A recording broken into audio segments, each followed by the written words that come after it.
구독, 좋아요. 예, 3부 시작하겠습니다.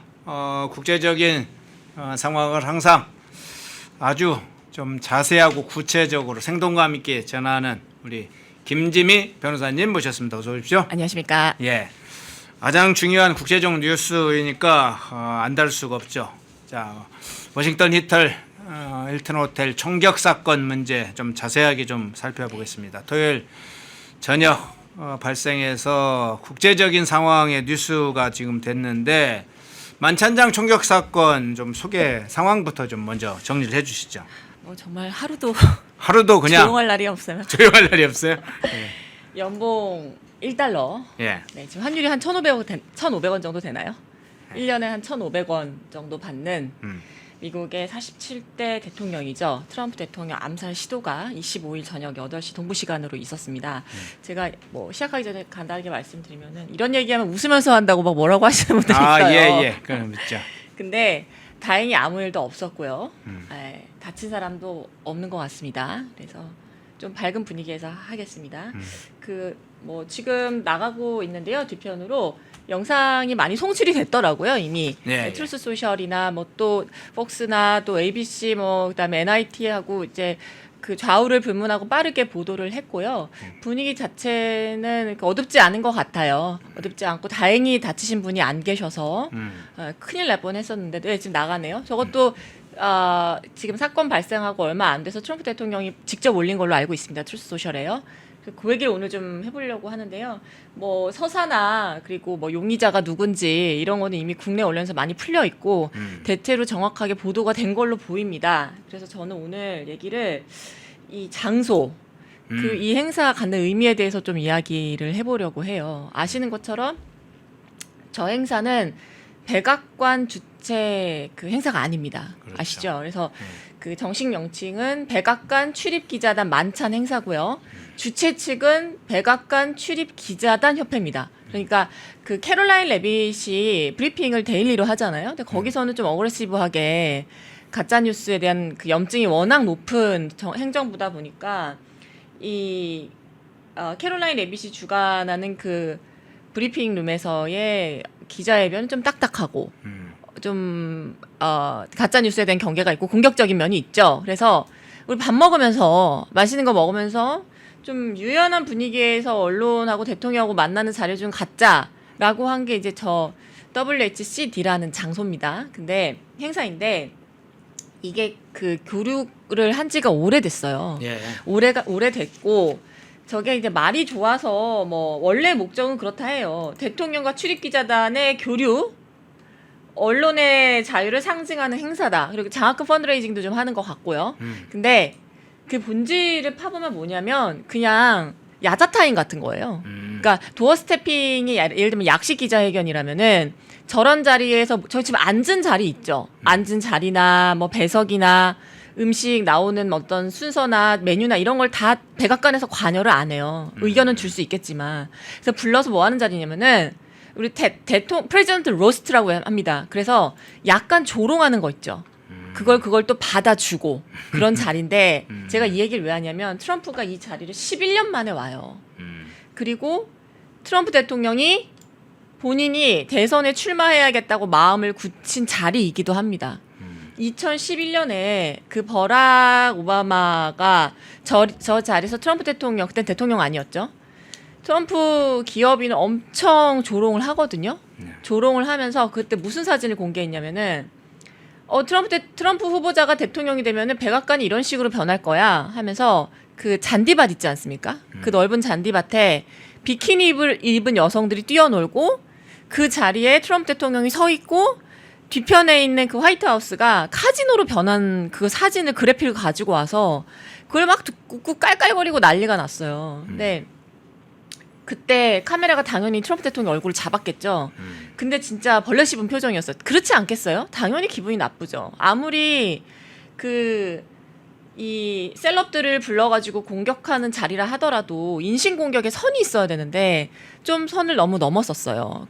그래서 그때가 2011년 휴밀레이션 모먼트라고 해서 굉장히 트럼프 대통령은 아웃사이더로 묘사를 하고 오바마는 이너서클에 있는 굉장히 중심의 인물로 묘사를 하면서 진짜 모욕을 준 행사예요. 그래서 일각에서는 그때 트럼프 대통령이 아마 내가 출마해야겠다. 이거 그냥 넣어서는 안 되겠다고 생각을 했다고 해요. 터닝 포인트가 됐다고 이야기를 하죠. 근데 거기를 지금 11년 만에 온 거예요. 그래서 중요한 게 뭐냐면 그런 어떤 지금 미국 언론도 되게 부분 작용화가 많이 되어 있잖아요. 그래서 지금 에피퓨리 군사작전 할 때 전쟁부 장관이 나와서 항상 하는 얘기가 있어요. 디테일한 군사작전의 내용은 댄 케인 장군이 이야기를 하죠. 합참의장이. 근데 앞부분에 전쟁부 장관이 헥세스 장관이 뭐라고 이야기를 하냐면 가짜 뉴스 좀 그만 퍼뜨려라 이런 얘기를 많이 해요. 왜 자꾸 알자지라 같은 데서 하는 내용을 받아쓰기 하는 거야? 그런 걸 하니까 그래서 니네들이 안 되는 거야. 이런 얘기를 되게 여러 번 했단 말이에요. 그러니까 이 정부는 페이크 뉴스에 대한 염증이 엄청 심하다고요. 그런데 나갔잖아요. 15년 만에 나갔습니다. 좌파들이 갖고 있는 굉장히 잘못된 문화 코드 중에 하나가 뭐냐면은 그렇게 인권을 부르짖으면서 선이 없어요. 예의도 없고 선도 없고 다른 사람의 인격에 대한 존중해 줄 줄도 모르고. 근데 그게 반대로 개신교 전통 보수를 하죠. 전통 보수는 그게 굉장히 중요해요. 선을 잘 지키고 예의 있게 대하고 나이가 어리던 많던 선을 지키는 게 굉장히 중요한데 저 지금 언론이 장악한 저런 데서는 그게 하나의 굉장히 무례한 것이 하나의 문화 코드로 자리 잡았죠. 그리고 전쟁부 장관 헥세스가 그런 이야기를 해요. ABC 기자인가요? 막 자기한테 기회 달라고 손을 들면서 막 어필하니까 아주 미간에 인상 쓰면서 이런 얘기를 합니다. Why are you so rude? 왜 이렇게 예의가 없냐? 왜 이렇게 배웠다고 하는 기자들이 왜 이렇게 예의가 없습니까? 하고 따끔하게 직책을 하거든요. 그게 트럼프 행정부 갖고 있는 기조예요. 그래서 오랜만에 나간 겁니다. 오랜만에 나가서 11년 만에 제가 나갔다 그랬잖아요. 더 재밌는 건 뭐냐면 저 자리가 레이건 대통령이 피격을 당한 자리예요. 그렇죠. 네. 그래서 45년 만에 레이건 대통령이 피격당한 자리에 트럼프 대통령 1기 때 단 한 번도 안 나갔습니다. 한 번도 안 나갔어요. 왜 안 나갔을까요? 나가서 무슨 얘기 해봤자 씹어대기 바쁘니까 안 나간 거예요. 그리고 작년에도 안 나갔습니다. 그래서 올해는 에피큐리 군사작전이 잘 됐고 또 언론하고도 잘 지내보고 싶고 그리고 페이크 뉴스를 어느 정도 다스렸다고 생각을 해서 나갔는데 이제 저런 일이 있었던 거죠. 그래서 용의자 지금 산탄총을 발사를 했네. 두 벌을 발사를 했고 31살에 많이 배운 게임 프로그램이다. 이런 거 여러분 다 아시죠? 근데 그걸 아는 게 중요한 게 아니라 11년 만에 저 자리에 나간 의도가 뭔지 그리고 저 자리는 백악관이 아니라 기자단이 만들어 놓은 자리였고 거기를 트럼프 대통령이 정말 나가고 싶겠어요. 그 자리에. 나가고 싶지 않았을 거예요. 근데 이제 기자들이 그래도 레이건도 나왔고 바이든도 나왔고 오바마도 나왔고 다 나왔는데 왜 트럼프 대통령만 안 나오냐. 좀 나와달라. 어차피 47대가 마지막일 텐데 나와달라 하고 러브콜을 계속 보냈겠죠. 그래서 좋은 마음으로 나갔는데 이제 저런 일이 벌어졌다. 이걸 말씀을 좀 드리고 싶었습니다. 예. 네. 자, 그러면 총격 사건이 벌어진 후에 트럼프 대통령의 사실은 대응 장면이 굉장히 중요하겠죠. 그 사건이 발생했을 때 그 사건의 관계자 어떤 사건에 관한 법적인 문제, 형사적인 문제는 사법당국이 별도로 하고 트럼프 대통령이 어떻게 대응하느냐, 트루스 소셜에 어떤 입장을 표명하고 어떤 인터뷰를 하느냐 이런 게 이게 또 세계적 관심사였는데 트럼프 대통령이 좀 인터뷰를 했죠. 트루스 소셜에도 글을 올리고요. 주로 어떤 내용이고 어떻게 분석을 합니까? 바로 그 사건 직후에 예. 본인 트루스 소셜하고 X 계정에 여러 가지 영상을 올렸습니다. 그러니까 아마 리포트를 했겠죠. 대통령이 지금 다행히 다치지는 않았기 때문에 바로 백악관으로 간 것 같고 바로 백악관으로 가진 않았군요. 좀 스테이를 했습니다. 그러니까 이거 우리 다친 것도 아니고 아무 일 없는데 계속하면 안 돼? 대단하죠. 이거 계속하면 안 돼? 이렇게 이야기를 한 모양이에요. 그래서 9시 17분에 백악관으로 이동하지 않은 만찬장 그 자리에서 이런 메시지를 올렸어요. Let the show go on. 그러니까 우리 계속 하자. 내가 오랜만에 11년 만에 기분 좋게 왔는데 그리고 손님들도 많이 왔는데 나 아직 샐러드밖에 못 먹었는데 메인 디시 먹지도 못했는데 이거 계속하면 안 돼? 그래서 올렸어요. 근데 그랬다가 이제 그래도 카카 이래도 이렇게 하시면 안 됩니다. 해서 이제 9시 45분에 힐튼 떠나서 백악관으로 복귀를 합니다. 대단한 건요. 1시간도 되지 않아서 그러니까 9시 45분에 이동을 했겠죠. 바로 떠나서 1시간도 안 된 10시 반에 브리핑을 시작을 합니다. 그래서 제가 오늘 제목을 보타이 브리핑으로 했잖아요. 보타이를 메고 브리핑을 해요. 하면서 내용을 간단하게 이야기를 하면 이제 본인은 총소리가 이제 보셨지만 만찬장 안에서 일어난 일이 아니에요. 저기 지금 우사인 볼트처럼 튀어나가는 게 그 용의자거든요. 네네. 그 후사인 볼트. 아 이거 엄청나게 빠르긴 빠르더라고요. 전 처음에 저거 보고 무슨 운동선수가 했어요. 네. 근데 게임 프로그래머 기반의 무슨 학교 선생님이시라면서요. 네. 근데 그 산탄총, 그러니까 한 발에 여러 개의 피탄이 나가서 위험하죠. 굉장히 위험한 겁니다. 근데 그 산탄총 트리거를 2발을 발사했다 하더라고요. 근데 그 소리를 듣고 트럼프 대통령 안에서 쟁반이 떨어진 소리라고 생각했대요. 아 이게 서빙 해주시는 분들이 뭘 떨어뜨려가지고 이게 쟁반에서 소리가 나나? 근데 이제 그 여러분 보셨지만은 경호처 인원들이 와서 막 벤스랑 이런 사람들 빼내잖아요. 막 나가라고 하시고. 그래서 그때 사건 인지를 한 거죠. 이제 뭔 일이 일어났구나. 내가 11년 만에 왔는데 네. 이렇게 환영을 격하게 해주나? 이렇게 생각을 했던 모양이에요. 그리고 가장 상징적인 대목은 이런 거예요. 그러니까 이 행사가 취소가 안 될 거다. 30일 이내 재개를 하겠다고 이야기를 했어요. 그러니까 그랬죠. 이런 폭력적인 행사 그 선동 때문에 내가 약속은 지킨다. 내가 기자단하고 했더니 만찬 행사를 취소한 일은 없고 다시 하겠다. 이런 이야기를 했어요. 다시 오겠다. 초대만 해주면. 그리고 특징이 뭐냐면은 유머를 잃지 않는 거예요. 그러니까 대단하죠. 그래서 아 대통령 직은 원래 위험한 직업입니다. 이렇게 이야기하면서 그 보타이를 풀지 않고 그 보면 아시면 옆에는 FBI 국장도 서 있잖아요. 똑같이 넥타이도 안 풀고 옷도 갈아입지 않은 상태에서 브리핑합니다. 대단하죠. 저는 레이건이 약간 오버랩 되더라고요. 그 레이건이 피탄을 그 피격되고 나서 그 유명하잖아요. 수술실 가가지고 예. 당신들 전부 공화당 원들이죠. 네. 의사를 향해서 이렇게 그래서 이야기도 하죠. 공화당 여기 민주당 있으면 안 되는데 그러니까 아유 저희 다 공화당원입니다 이렇게 이야기했다자는 그런 얘기가 있잖아요. 그리고 87년 정확하게 베를린 장벽 무너지기 전에 2년 전입니다. 베를린 연선 중에 풍선이 팡 하고 터져요. 그러니까 미스트미라고 얘기했잖아요. 이번에는 나를 피해갔다. 그러니까 그런 유머 코드나 제가 왜 웃으면서 이야기하는지 아시겠죠? 그런 유머 코드가 뭐 레이건만큼은 아니었지만 보타이를 맬 정도로 브리핑할 만큼 백악관의 여유가 있었다. 그리고 저기 기자회견 영상이 하나 있을 겁니다. 제가 하나 가지고 왔거든요. 간단히 설명을 드리면 한번 영상이 준비될 때까지 설명을 좀 드릴 텐데 기자가 이렇게 얘기를 해요. 지금 벌써 이게 펜실베니아 그 버틀러 때도 한번 총을 맞았잖아요. 귀에. 그게 7월 23일인가 그렇거든요. 근데 그때도 그렇고 중간에 암살 시도 한 번 더 있었고 이제 올해가 벌써 3번째예요. 그러니까 2년 사이 암살 시도가 3번 있었다는 건 사실 가벼운 얘기는 아니잖아요. 그러니까 기자가 이렇게 물어봅니다. 아, 왜 당신만 이렇게 3번이나 이래? 이런 식으로 물어봐요. 되게 위키드하죠. 뭐 대통령이나 시민이나 피해자인 건 마찬가지니까. 예, 이거거든요. 한번 들어볼게요. 예. 방송 저 영상 틀어주시죠. 예. Why do you think this keeps happening to you? Well, you know, I've studied assassinations, and I must tell you, the most impactful people, the people that do the most, you take a look at the people, Abraham Lincoln, I mean, you go through the people that have gone through this where they got them, but the people that do the most, the people that make the biggest impact, they're the ones that they go after. They don't go after the ones that don't do much because they like it that way. And when you look at the people that have either, whether it was an attempt or a successful attempt, they're very impactful people.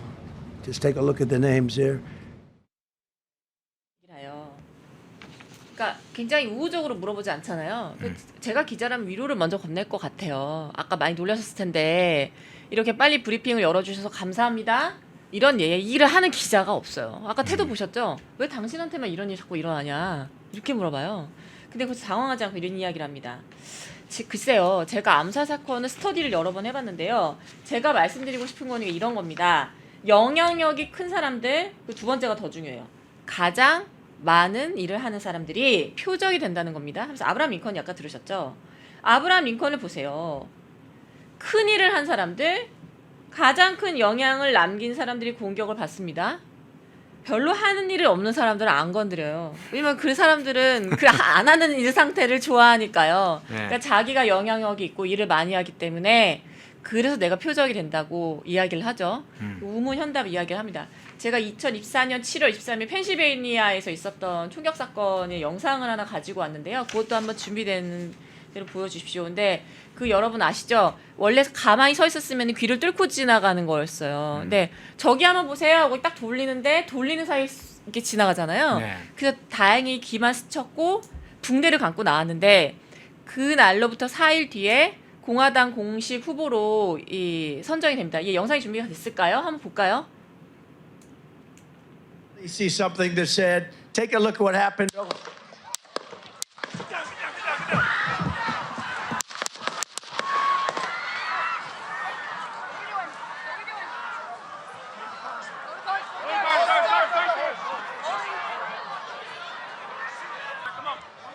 Let me get my shoes. Let me get my shoes. Got you, sir. I got you, sir. Let me get my shoes, sir. Hold that in your head. It's bloody.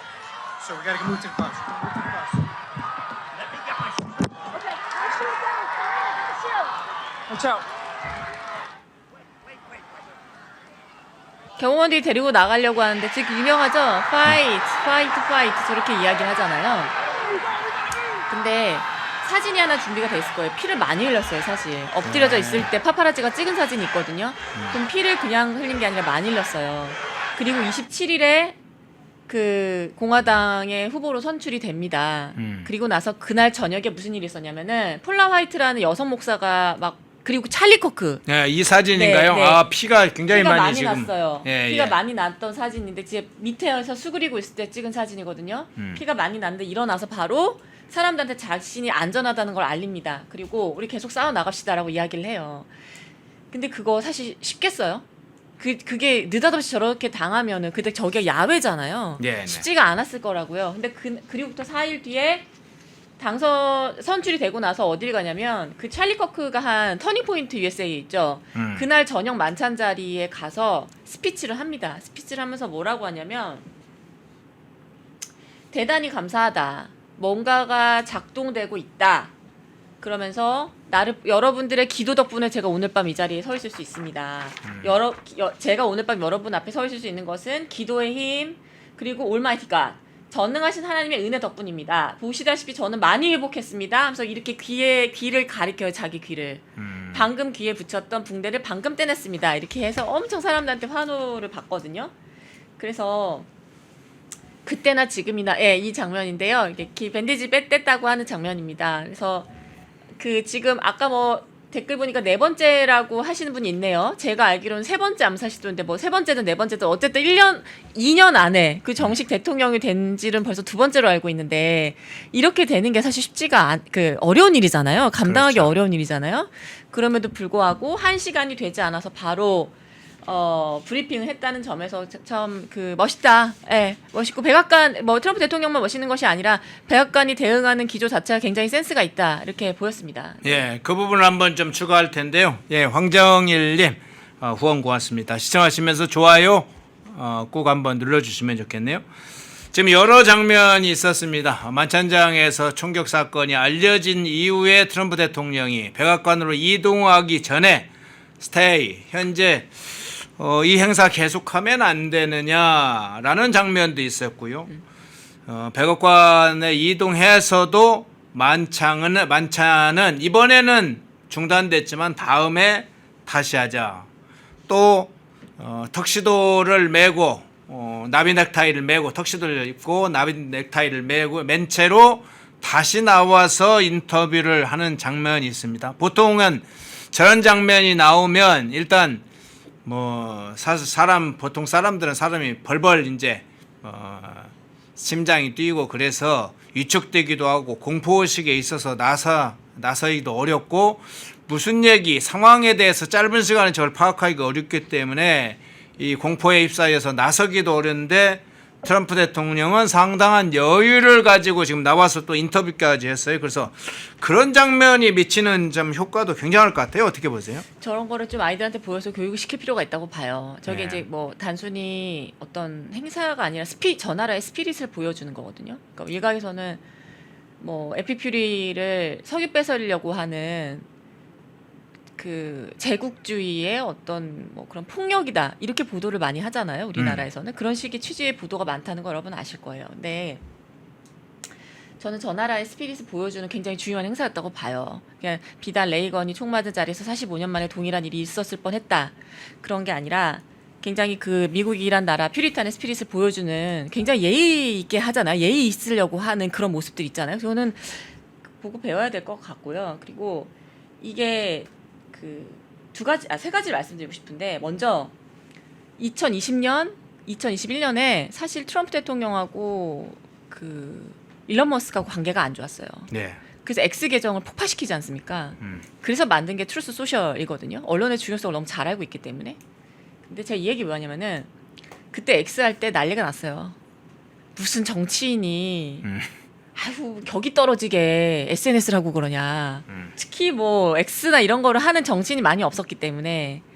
근데 지금 보면 본인이 갖고 있는 트루스 소셜, 뭐 X도 마찬가지지만은 그런 계정에 빨리 이걸 노티를 한다는 거는 굉장히 이 사람이 그동안 어떻게 일처리를 해왔는지를 보여주는 거예요. 기업 가였을 때에도. 그러니까 백악관 브리핑을 9시 45분에 만찬장을 힐튼 호텔을 떠나서 빨리 도착하면 뭐 10시쯤 도착을 했겠죠. 10시 한 반쯤 10시 15분에서 한 반쯤 도착했다 치고 브리핑 시작이 10시 45분이에요. 그러니까 이게 로딩이 좀 있잖아요. 그 사이에 사람들이 궁금해할 수 있잖아요. 그러니까 나 괜찮고 이런 일이 있었고 우리 사실 이동 중이다 이런 거를 바로 투스 소셜로 올려버린 거예요. 그러니까 굉장히 속전속결로 대응을 한 거죠. 그래서 기자보다 먼저 백악관에서 우리 이런 일이 있었습니다. 국민 여러분. 근데 안심하십시오라고 브리핑했다는 점에서 점수를 주고 싶고요. 그다음에 아까도 말씀드렸지만은 백악관 돌아서 가장 먼저 한 게 건강검진이 아니에요. 브리핑을 먼저 했다고요. 바로 대국민 담화를 하지 않았습니까? 그런 점에서 두 번째 점수 주고 싶고 세 번째가 제일 중요한데 사실 아까 보셨지만은 검색대가 뚫린 거예요. 예. 금속 검색대가 뚫린 거잖아요. 이거 지금. 그러면 비난거리를 만약에 찾고 싶었으면은 경호팀은 뭐 하는 거냐. 지금 비난거리를 CNN 찾고 있더라고요. 찾고 있잖아요. 경호팀은 대체 경호를 어떻게 했길래 이런 삼류 경호를 하냐 이렇게 이야기했을 수 있고 두 번째 내가 다시 WHCD 오나 봐라. 근데 11년 만에 만든 환영을 이렇게 해? 그리고 어떻게 물론 이제 대통령 경호는 경호처에서 제1번 직무로 그러니까 가장 먼저 하는 부서긴 하지만은 그래도 기자단에서 그동안 해왔던 전통이 있으니까 대통령을 포함한 VIP에 대한 경호의 업무가 있었을 거 아닙니까? 네. 경호 업무를 어떻게 했길래 사람이 이런 식으로 환영을 하냐? 나 다시 안 온다 이렇게 이야기할 수도 있는데 계속 하면 안 되냐고 그러잖아요. 보시죠. 내가 아직 메인 디시 안 먹었는데 계속 하면 안 돼? 지금 네. 데뷔 때문에한테 말하는 장면이 그 대화입니까? 조금 더 하자 뭐 이런 거요? 네, 맞아요. 네. 그래서 그 어떤 여유, 그다음에 그 여유가 무례하지 않죠. 다른 사람을 막 헐뜯고 인신을 공격하는 방식이 아니라 나는 괜찮고 당신만 괜찮은 우리 계속 이 행사를 이어갔으면 좋겠다 하는 그런 태도 그리고 경호팀을 비난하지 않고 또 기자들 비난하지 않고 앞으로 이 행사 계속 될 거다라고 하면서 사람들을 안심시키려고 하잖아요. 제가 이거 보면서 꼭 하고 싶은 말씀이 있었어요. 그게 뭐냐면 제가 일반 국민으로서 굉장히 우리 국회에 갖고 있는 불만이 뭐냐면 좌우를 불문하고 이제 내정자가 후보자가 지명이 되지 않습니까? 그러면 불러가지고 그렇게 닥달을 하잖아요. 그 강요로서의 내정자가 됐다는 거는 그만큼 그 사람이 일반인보다 뛰어나다는 거거든요. 그게 뭐 행정강요가 됐던 법조인이 됐던 기여한 게 많기 때문에 그 자리에 불러서 자격 여부를 검증하는 건데 물어보고 답할 시간을 안 줘요. 그리고 무슨 대역죄인 취급을 하면서 엄청 몰아붙이고요. 저는 그 국회의원들이 이 방송 보고 있으면 정말 각성해야 되는 부분이라고 생각을 해요. 진짜 뭐 불러가지고 말도 못하게 하고 자기 말만 하잖아요. 네. 그게 미국에서 보면 얼마나 무례하고 정말 천박해 보이는 일인지를 좀 알았으면 좋겠어요. 그래서 텍사스 장관이 그렇게 얘기하잖아요. 내가 다 순서를 줄 텐데 왜 이렇게 무례하냐 그런 얘기를 하잖아요. 근데 정말 그 개신교 보수, 전통 보수의 예의 있고 그러면서 위트가 있는 그런 격을 보여주는 날이 아니었나. 비록 큰일 날 뻔했습니다. 그리고 이게 지금 잘못된 게 뭐냐면은 반론을 하고 싶고 만약에 반박을 하고 싶잖아요. 예. 그럼 말로 하면 됩니다. 논리로 하면 돼요. 근데 총기로 꼭 난사하는 사람들 보면은 저쪽이에요. 근데 이게 왜 두 가지 면에서 잘못됐는데 첫 번째 서거를 하면 미화가 돼요.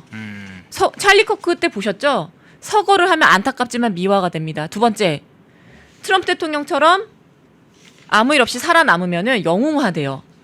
그러니까 이게 총기를 자꾸 들고 저런 식으로 테러를 저것도 일종의 테러 아닙니까? 저게 별로 좋은 전략이 아니에요. 그러니까 저걸 보면서 민주당이 좋아했을 것 같지 않아요. 그 얘기를 좀 드리고 싶었어요. 예. 자, 그런데 이런 장면으로 통상적으로 좀 평가가 좀 필요할 것 같아요. 이게 이제 큰 사건이 터졌잖아요. 이제 트럼프 대통령도 그렇고 백악관도 전체적으로 대응을 비교적 좀 조용하고 차분하게 대응을 하는 것 같아요. 그러니까 보통 저런 사건이 터지면 오히려 잘 됐다 뭐 이렇게 생각하진 않다 하더라도 그런 표현은 아니더라도 뭔가 이걸 더 크게 이슈화하고 또는 다른 차원에 보면 굉장히 당황하고 불안한 모습을 보이거나 야단법석을 떨거나 내부에 막 왜 저런 일이 벌어지냐 막 그런 상황이 오잖아요. 근데 오히려 상당히 조용하고 차분합니다. 그래서 오히려 백악관이나 트럼프 대통령이 안정됐구나 이런 모습을 보이는 것 같은 측면에서 볼 때는 오히려 영향력이 더 커질 것 같아요. 어떻게 보세요? 우리나라 같았으면요. 예. 특검하자 그랬을 겁니다. 특검 또 남아요? 특검하자고 만찬 특검 하겠다고 했겠죠. 예. 그렇지 않았을까요? 그리고 저런 게 이슈메이커들 사이에서는 굉장히 좋은 후킹 요소가 되죠. 저기 책임자가 누구냐? 경호팀하고 아는 거 아니냐? 이 용의자 이 사람이 콜 앨런인가요? 콜 앨런 어떻게 고용을 했냐? 콜 앨런이 전날에 워싱턴에 기차 타고 왔답니다. 캘리포니아에서. 기차표 누가 끊어줬냐? 통신 누구하고 했냐? 난리가 났을 거예요. 근데 어떻게 지나가는지 보셨죠? 어떻게 지나가는지 보셨죠? 정말 저거는 보고 배울 점이라 생각합니다. 정말 조용하게 그리고 점잖게 지나갔고 그 다음에 이거를 원래 해석의 영역이잖아요. 정치는 콜 앨런 모습이 보이네요. 정치는 해석의 영역이기 때문에 대통령으로서 해줘야 되는 이야기들이 있어요. 아까 굉장히 무례하게 기자가 물어보잖아요. 왜 당신한테만 이런 일이 일어나냐? 그 피해자한테 그게 할 소리입니까? 근데 그때 그거를 굉장히 아주 멋있게 아주 그 미국 영어로 하면 아주 고저스하게 표현 넘어가요. 일을 안 하면 안 건드리죠. 나처럼 일을 많이 하는 사람은 공격의 대상이 됩니다. 미국인들이 그렇게 사랑하는 아브라함 링컨. 아브라함 링컨을 보십시오. 아브라함 링컨은 어떻습니까? 라고 아브라함 링컨을 소환을 하잖아요. 그리고 본인이 직접 그런 얘기를 해요. 임팩트풀 하니까 이런 일이 일어난 거다. 그리고 트루스 소셜에서 아주 못을 박습니다. 여러분이 이제 자기 얘기에서 이제 상대방으로 넘어가는 거죠. 여러분이 만약에요. 영향력이 있는 자리에 있으면 반드시 적들이 당신을 쫓아올 겁니다. 그러니까 내가 1번이 아닐 수 있다. 내가 마지막이 아닐 수 있다. 이런 얘기를 하는 거예요. 유일한 사람이 아닐 수 있다. 그런데 만약에 당신이 아무 영향력이 안 일어나면은 그냥 당신 내버려 둘 거다. 그러니까 너네들이 지금 평안하게 있는 거, 기자들 너네들 평안하게 있는 거는 영향력이 없기 때문이야 하고 이제 되치기를 해주는 거죠. 그렇게 이야기를 했고 그다음에 임팩트풀이라는 단어는 사실 트럼프 대통령이 평소 자주 쓰는 단어는 아니에요. 뭐 파워풀 이런 단어를 많이 쓰지만 임팩트풀이라는 단어는 잘 안 쓰던 걸로 알고 있거든요. 그런데 이번에 그런 단어를 씀으로 인해서 말씀드렸죠. 저런 식의 시도가 당장 분풀이하기에는 어떨지 모르겠지만 서거를 하게 되면 미화가 되고 살아남으면 오히려 저 사람의 그릇을 키워주기 때문에 상대방 진영에서는 별로 좋은 버튼은 아니에요. 근데 이걸 또 함으로 인해서 당분간 트럼프 대통령은 지지율이 고공세로 올라갈 것 같아요. 반대하던 사람들 입장에서도 저거는 좀 아니지 않나. 그리고 두 번째 트럼프 대통령이 반응을 봤잖아요. 네. 반응을 봤기 때문에 트럼프 대통령은 저 자리에서 저런 이벤트에서 저런 식으로 반응을 하는구나. 이걸 봤기 때문에 아마 오히려 공화당 지지층은 더 올라가지 않을까. 그래서 오히려 호재가 아닌가 생각합니다. 예. 자, 마지막으로 이 질문 드릴게요. 이제 이재명의 대응, 청와대의 대응, 뭐 그분을 살펴봐야 될 텐데 이재명이 입장을 밝히긴 했어요. 이 총격 사건에 관해서 정치 폭력이 정당화돼서는 안 된다. 뭐 이런 입장을 밝히긴 했는데 민주주의 근간을 훼손하는 중대한 위협이다 이런 식으로 밝히긴 했습니다. 그런데 이제 뭐 정화 통화를 했다 이런 소식은 아직 안 알려져 있어요. 근데 저는 두 가지를 다 해볼게요. 정치적 폭력이라고 표현하는 게 적절할지, 사실은 이건 이제 암살이나 테러 사건은 또 다른 형태인데, 일반적으로 반대자들이 하는 어떤 조금 거센 행동 같은 정도를 표현해서 정치적 폭력 이렇게 표현하는 게 적절한지는, 암살과 테러에 대해서 분명하게 사실은 좀 시도에 대해서 입장을 밝히는 게 좋지 않을까, 이런 부분에 관한 좀 부분도 있고, 또 하나는 사실 저런 정도 되면 트럼프 대통령이 전화 통화 시도를 해야 되잖아요. 동맹 국가로서. 그 부분은 어떻게 보세요? 전화 통화가 없었다는 점에서 굉장히 많은 걸 의미한다고 봅니다. 네. 보통은 전화를 해서 괜찮냐 물어보는 게 맞거든요.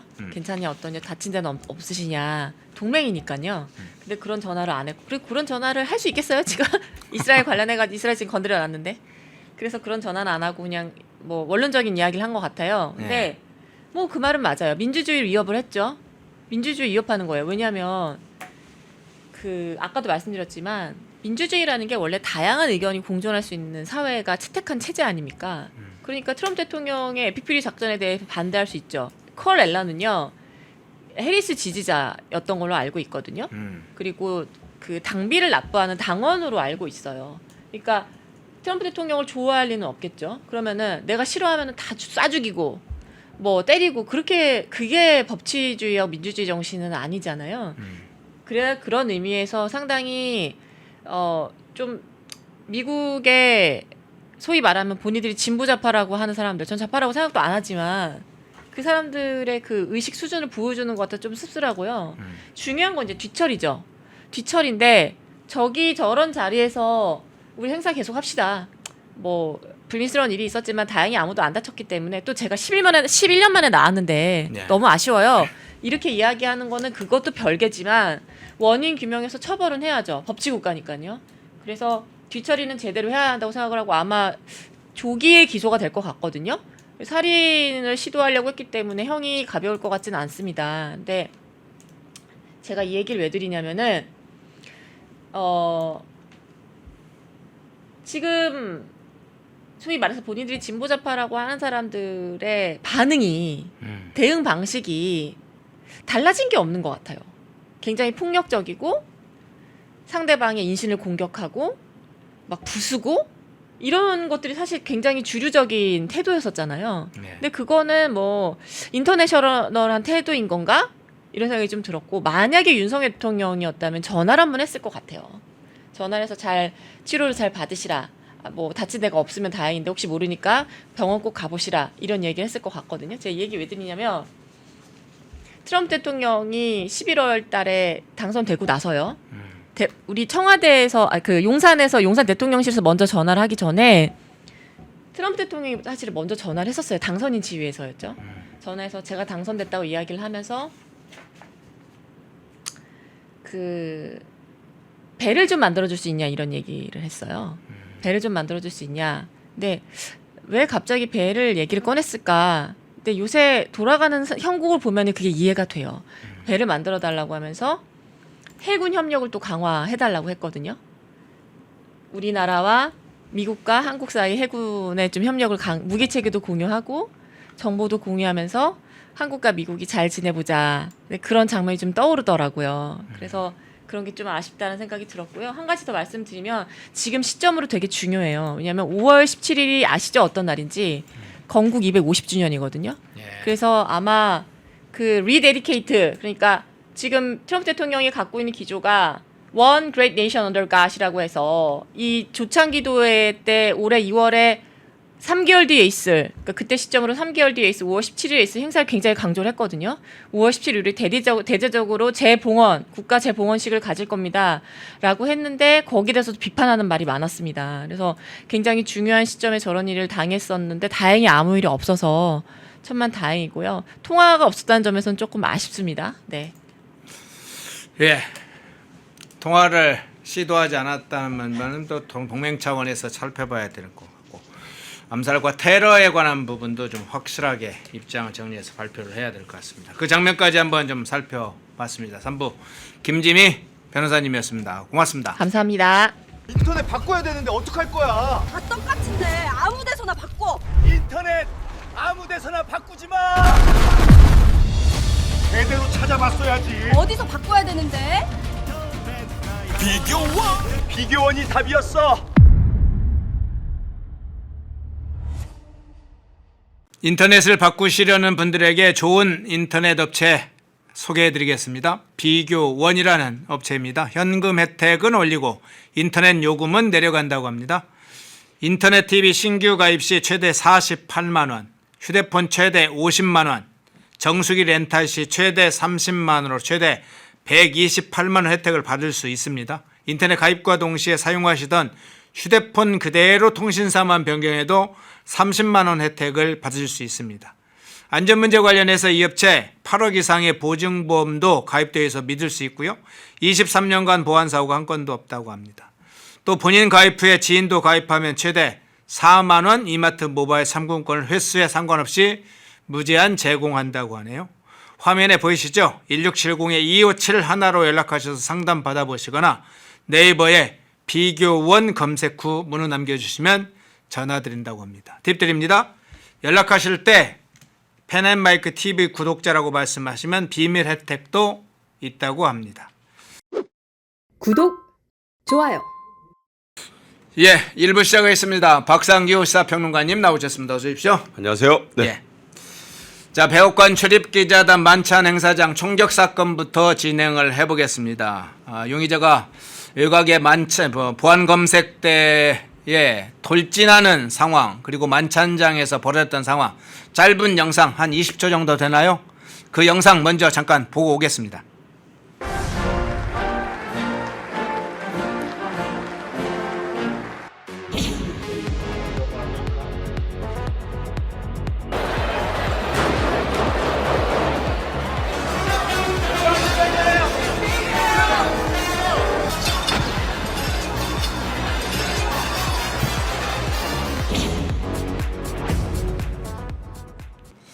네, 영상을 아주 짧게 구성을 해봤는데요. 저 사건, 지금 총격 사건, 힐튼 총격 사건 어떻게 보셨어요?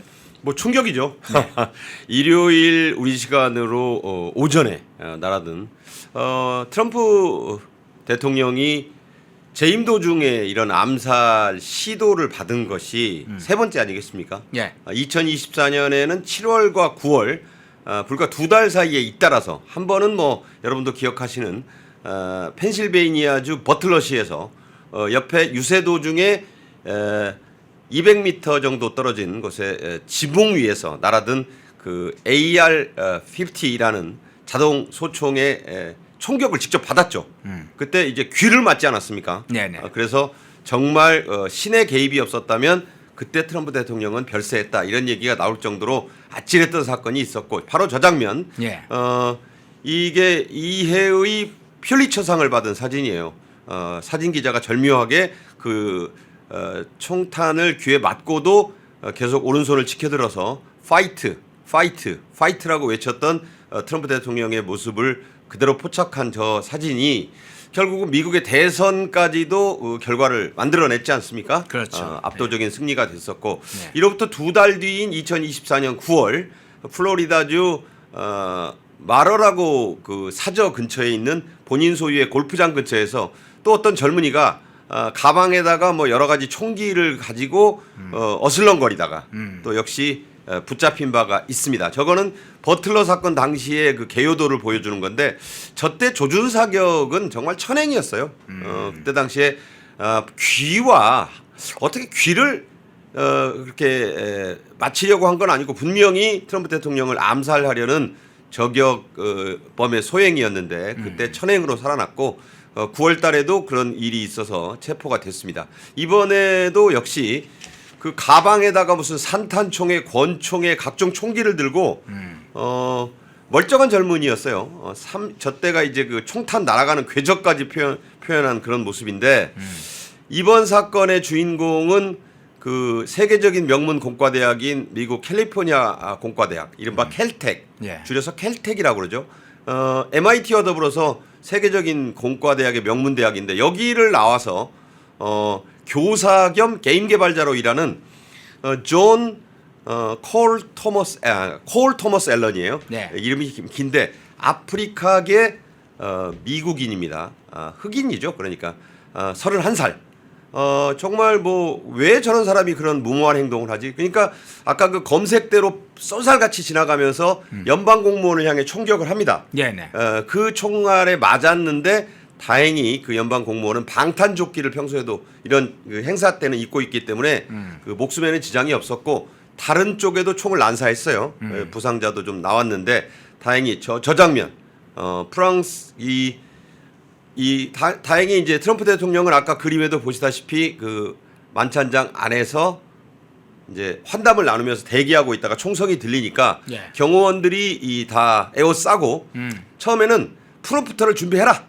계속해서 나는 이 행사를 하겠다 이렇게 했는데 경호 프로토콜상 그렇게 할 수 없다고 그래서 대통령 보고 몸을 피해야 된다. 이것은 뭐 대통령의 의지와 상관없이 어떤 추가 테러가 있을지 모르니 위험이 있을지 모르니 자리를 피신하시라. 예. 그렇게 해서 이제 몸을 빼내서 다행히 세 번째 암살 시도 역시 그 무의로 돌아갔던 이런 아찔한 사건이었는데 자, 이 사건이 일어난 저곳이 바로 어디냐?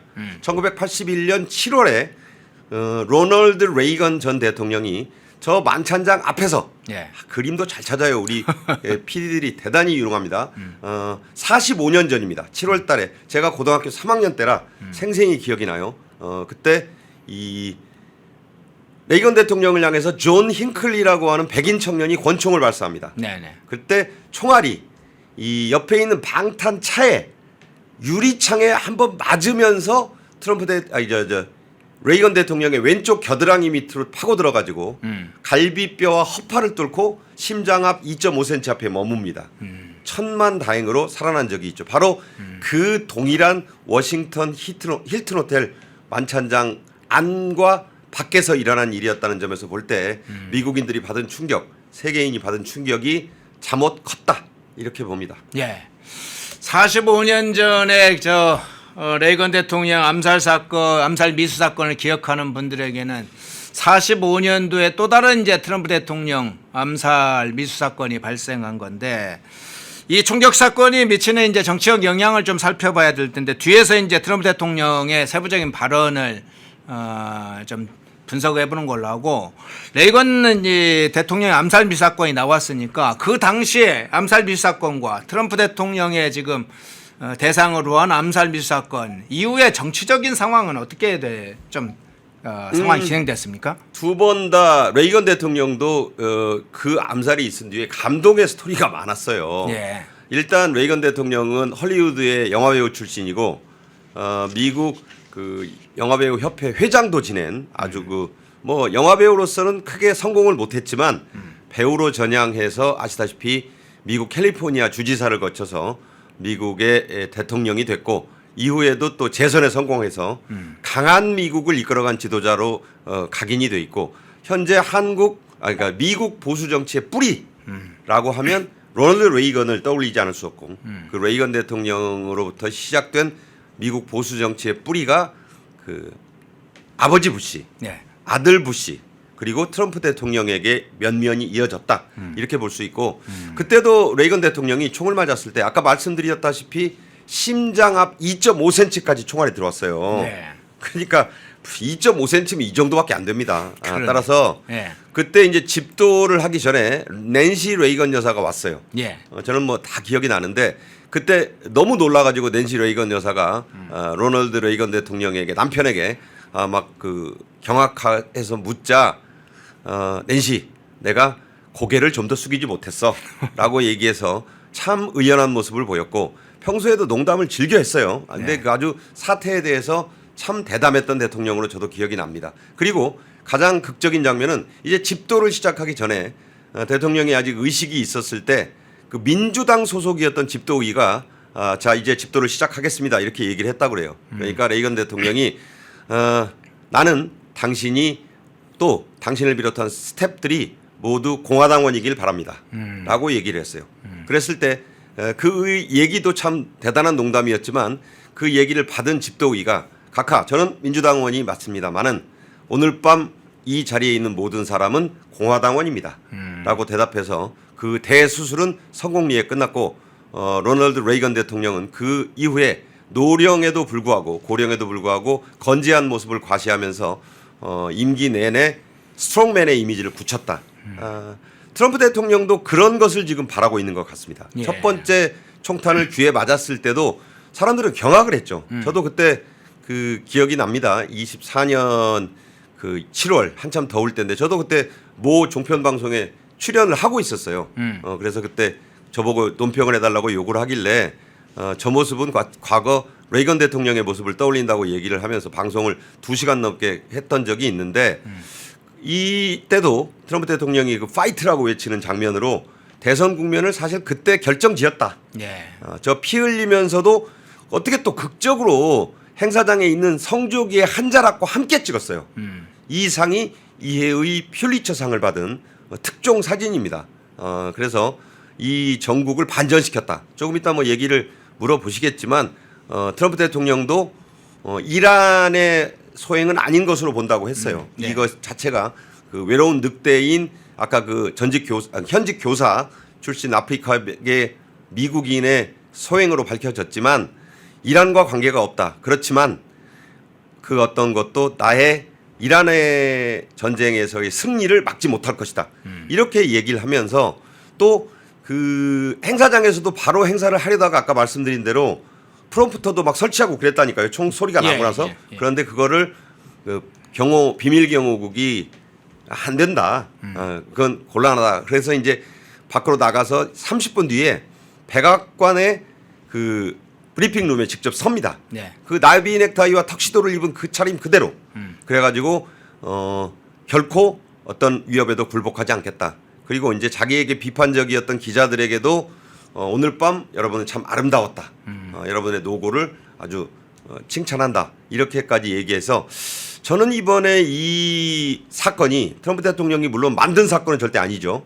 그러나 또 한 번 귀에 총격을 받았던 그때 못지않게 여러 가지로 어려운 처지에 있는 트럼프 대통령을 반전시켜내는 트럼프가 뭔가 더 강한 지도자라는 이미지를 주면서 국내외의 여러 가지 그 곤경에서 빠져나오는 계기를 마련해 줄 수 있다. 그래서 언론 제목도 네. 위기를 반전시킨 지도자 이런 이미지로 지금 가고 있고 마가 진영 같은 곳에서는 첫 번째 암살 시도에 이어서 이번에도 신의 개입이 아니고는 불가능하다.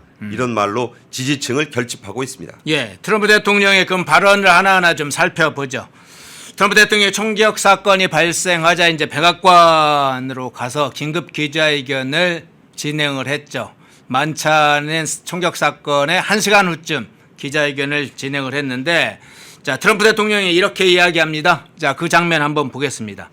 비밀 경호국과 법 집행기관에 믿을 수 없는 적극적인 협력 덕분에 우리는 그 자리에서 모두가 하나가 된 아름다운 모습을 봤다.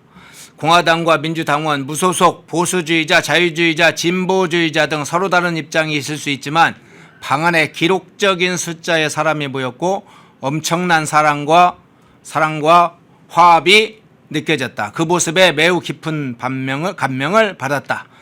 모든 미국인이 마음을 다잡고 우리 안의 갈등을 평화롭게 해결해 나가기를 다시 한번 촉구한다. 상당히 좀 기존의 메시지와 다른 메시지를 좀 냈어요. 어떤 의미로 보세요? 그게 바로 레이건 효과입니다. 예. 레이건 대통령이 아까 말씀드린 대로 본인이 죽을 뻔한 상황이었어요. 트럼프 대통령은 귀에 총 맞았고 이번에는 총 소리만 들었지 총을 안 맞았잖아요. 예. 그럼에도 불구하고 저렇게 담대한 메시지를 냈다는 것은 물론 1시간쯤이라고 했지만 그 다 지밀하게 준비를 했을 것입니다.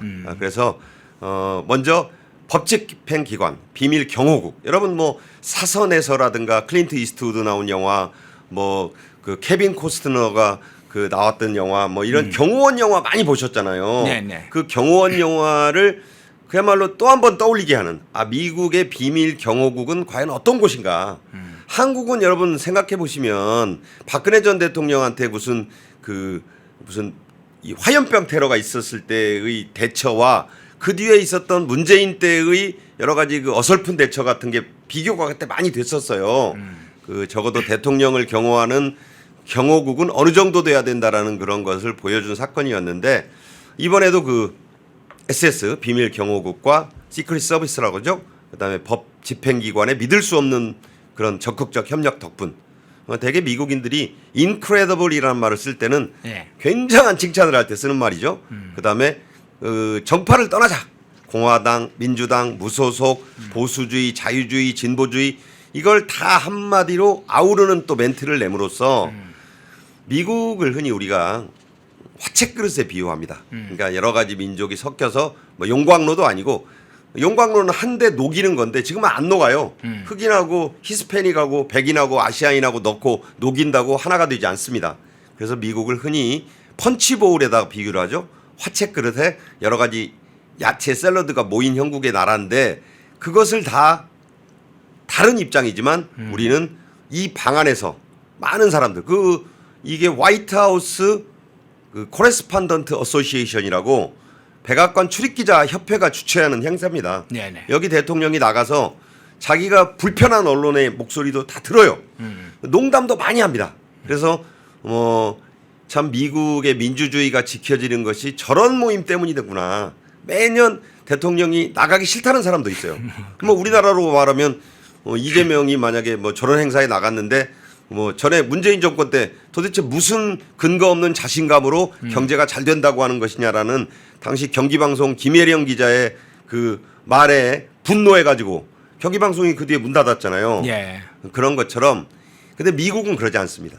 워싱턴 포스트, 뉴욕 타임스, CNN 트럼프 대통령 입장에서는 사실 가고 싶지 않은 기자들이 많이 있지만 그들과도 농담하고 그들의 조크도 받아주고 그러면서 엄청난 화합을 느낀다는 그런 얘기를 또 함으로써 또 감동을 받았다.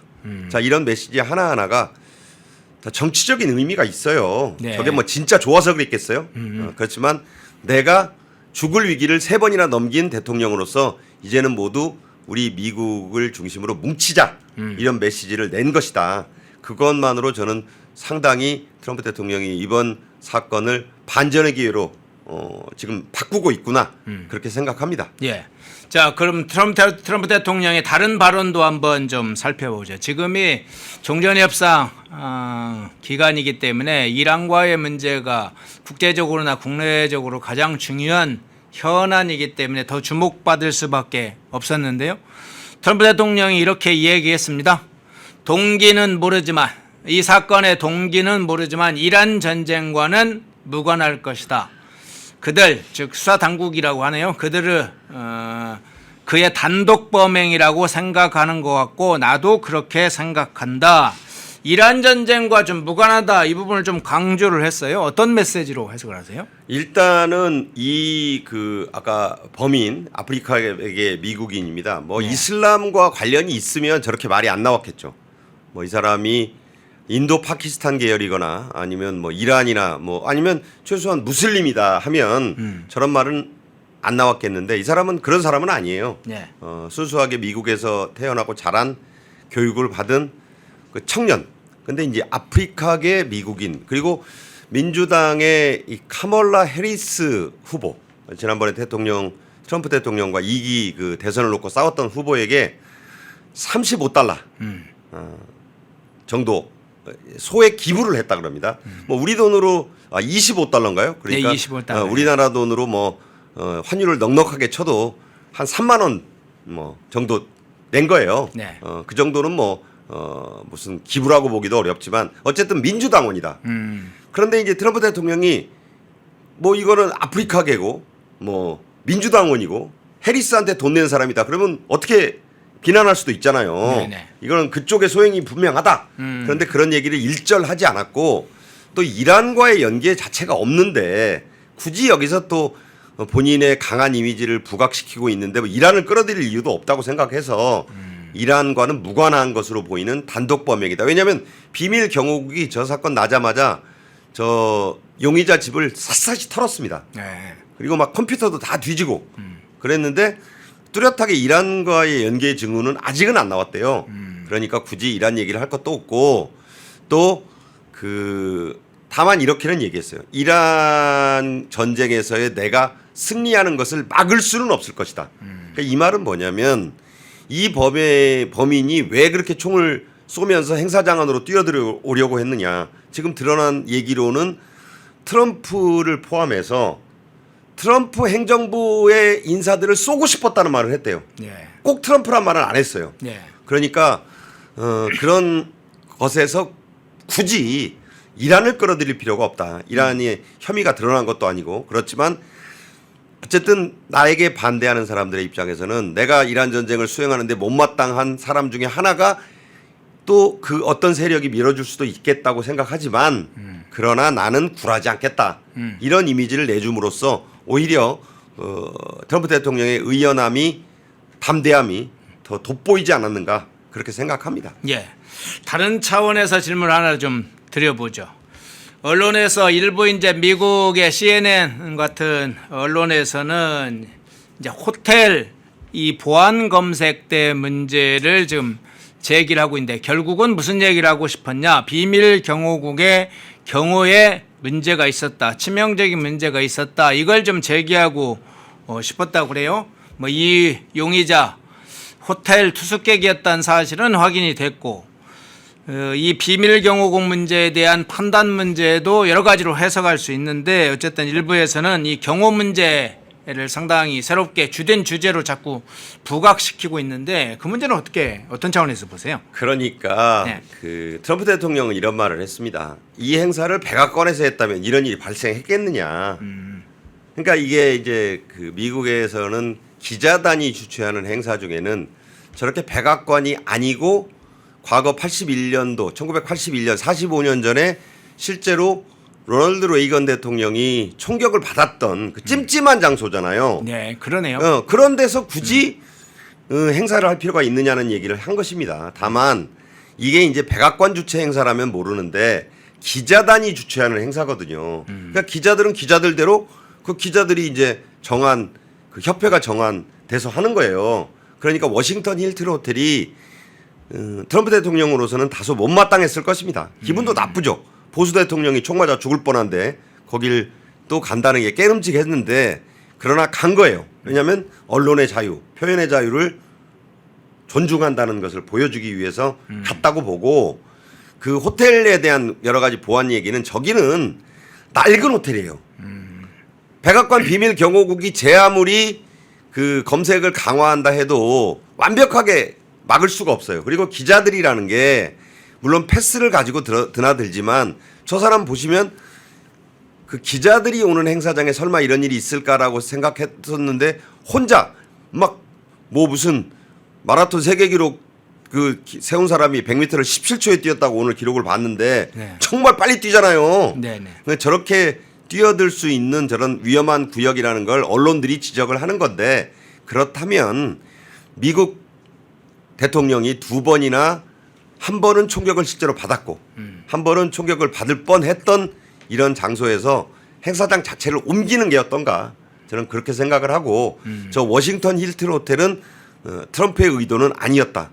제가 볼 때는 백악관 출입 기자단이 저곳을 앞으로 그 연례 행사의 이벤트 장소로 쓰는 것을 재고해야 될 것이다. 그렇게 생각합니다. 예.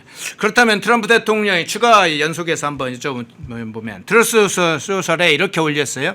비밀 경호국과 법 집행기관이 훌륭히 임무를 수행했다. 그들은 신속하고 용감하게 행동했다. 이렇게 이 트루스를 공개적으로 밝히는 건 CNN 방송 같은 데서 이 문제의 본질이 경호 문제로 가는 것에 대해서 어느 정도 의식하고 트럼프 대통령이 미리 선제적으로 대응을 한 건가요? 어떻게 보세요? CNN은 기본적으로 트럼프 대통령에게 삐딱한 방송이에요. 예.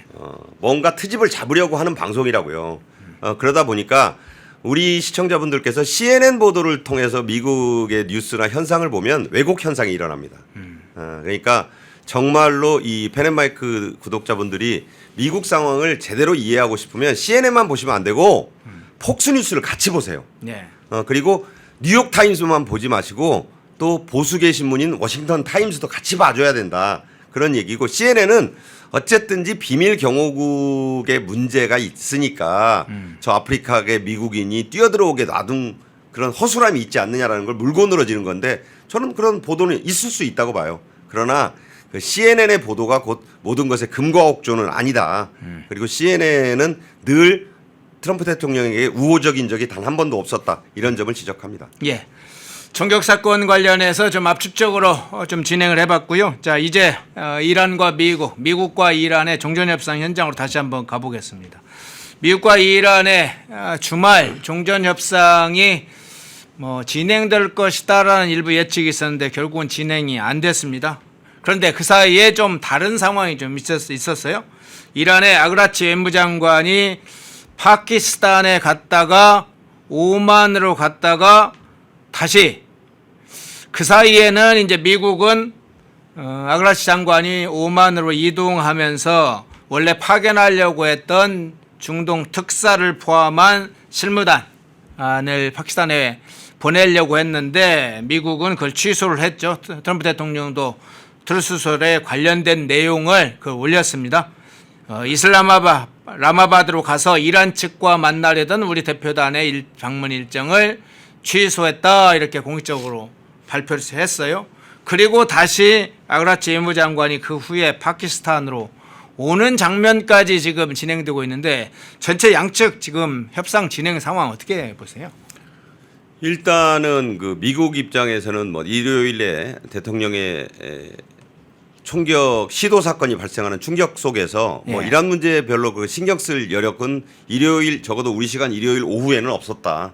그리고 일요일 오전 그 총격 사건 이전에 그 상황을 살펴보면 일단 미국은 전혀 그 이란 측에게 아쉬울 게 없는 태도로 지금 나가고 있어요. 예. 왜냐하면 아예 그 제이디 벤스 부통령은 물론이고 스티브 윗코프나 제러드 쿠슈너로 이루어진 평소의 그 협상팀조차 워싱턴 D.C.를 떠나지 않았다.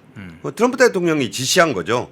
왜 그러냐면 그 아바스 아라그치 이란 외무장관이 지금 혼자 원래 그 갈리바프가 1차 협상단장이었는데 그 혁명 수비대 사령관인 바흐디가 예. 그 빠지라고 그랬다는 거 아닙니까? 그 보도가 그렇게 나오잖아요. 그래서 이제 아라그치가 총대를 메고 지금 갔는데 아라그치는 더 실권이 없죠. 그래서 이제 일단 어떤 안을 줘서 보냈어요. 그래서 그 미리 아라그치가 가서 파키스탄의 샤리프라든가 무니르라든가 하는 그 이제 총리와 군 사령관을 만나서 자기네들의 안을 전달했다는 거예요. 예. 미국 측에도 통보가 됐죠. 근데 그게 이제 핵심이 또 어디서 걸려 넘어졌냐면 핵 문제. 그러니까 이란의 그 혁명수비대 그 바흐디는 그 미국이 말하는 무슨 뭐 10+10이니 무슨 제3국에 우라늄을 그 위탁하느니 하는 방안에 대해서 일절 거부를 한 모양이에요.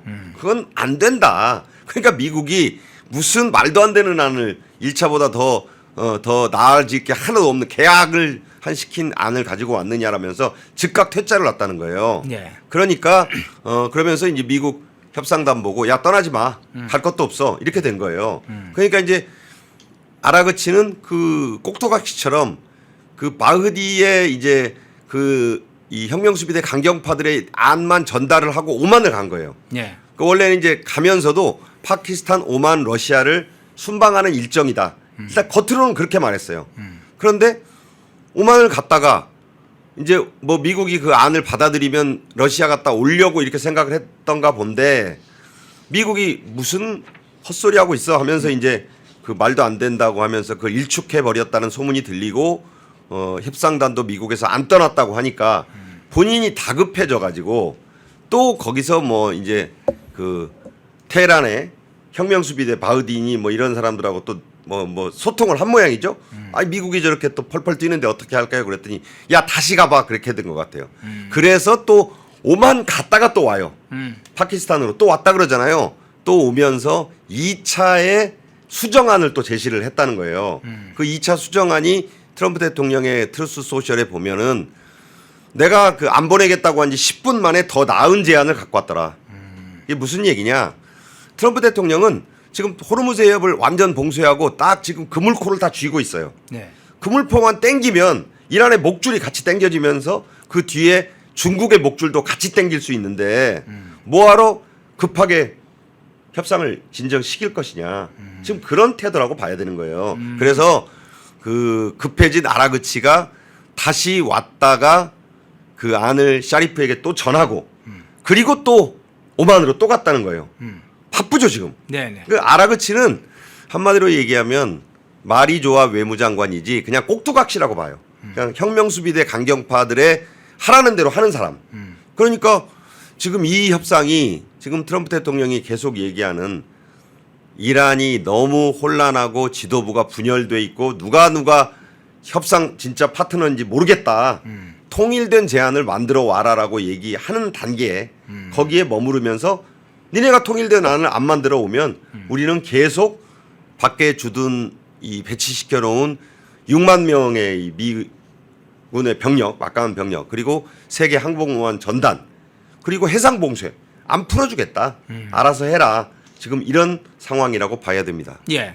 그러면 한 가지만 추가해서 뒤에서 좀 다시 이제 이란 내부 분열 상황은 좀 살펴보는 걸로 하고요. 그 전에 자, 이란 내부에서 갈리바프 의장이 협상단 대표를 맡다가 사임한 걸로 지금 알려졌잖아요. 네. 벤스 부통령도 2차 협상에 참석할 상황이었는데 결국은 무산되면서 참석하지 못했습니다. 결국은 그런데 상황이 조금 바뀌어서 이제 부통령급 또는 갈리바프 같은 이제 사실상 지금 대위적으로 좀 실세 역할을 하는 갈리바프도 물러난 상황인데 오히려 이란 외무장관이 움직이고 미국에서는 이코프 중동 특사가 사실은 대표단을 이끌고 가는 장면을 보면서 아 이게 협상단이 이제 실무자 좀 최고위급 실무자로 좀 낮춰진 것인가 그런 생각이 드는데 그 부분은 어떤 내용을 반영한다고 봐야 될까요? 그러니까 미국 입장에서는 네.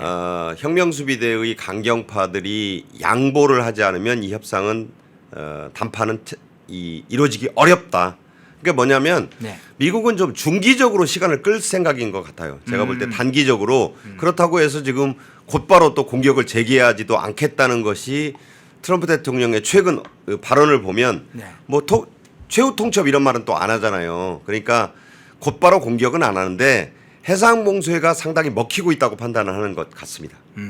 그리고 또 하나 이 미국으로서는 그 아쉬울 게 전혀 없는 상황이 미국 원유하고 천연가스 사려고 지금 세계 각국 유럽과 아시아 국가들이 줄을 서고 있다잖아요. 네. 그 유조선이 뭐 지금 초대형 유조선 VLCC, ULCC가 뭐 100척 넘게 지금 미국으로 빈 채로 가고 있다.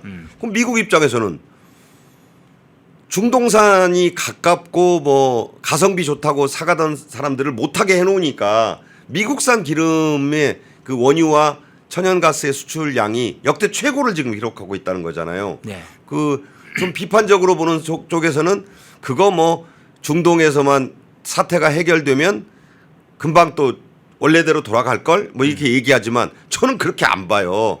이 입장에서는 미국이 이란의 목숨줄을 계속 조이는 것은 해상 봉쇄를 하면 이란이 더 견디기 어렵죠. 생필품도 안 들어가지. 저번에 중국이 했던 것처럼 무슨 미사일 원료도 못 들어가게 하지. 중국은 중국대로 호르무즈 해협을 막아놨으니 뭐 무슨 육로로 트럭으로 유조차로 그걸 뺀다 그러는데 그런 식으로 중국의 기름을 가져갈 수 있을 것 같아요? 안 되지. 그러니까 중국도 깝깝한 상황이 되기 때문에 그런데 미국은 돈도 들어와. 네. 지금 전쟁 비용 많이 쓴다고 그러는데 아까 얘기한 대로 미국의 에너지와 가스 사려고 줄을 서는 상황에서 지금 뭐 오히려 그 수에즈나 그쪽 운임료가 지금 올라가고 있다는 거 아니에요? 그쪽으로 가야지만 멕시코만 거쳐가지고 미국 기름 사러 가니까. 그럼 한국이 잘해야 돼요. 지금 어디에 어느 기름을 사다 써야 되는지.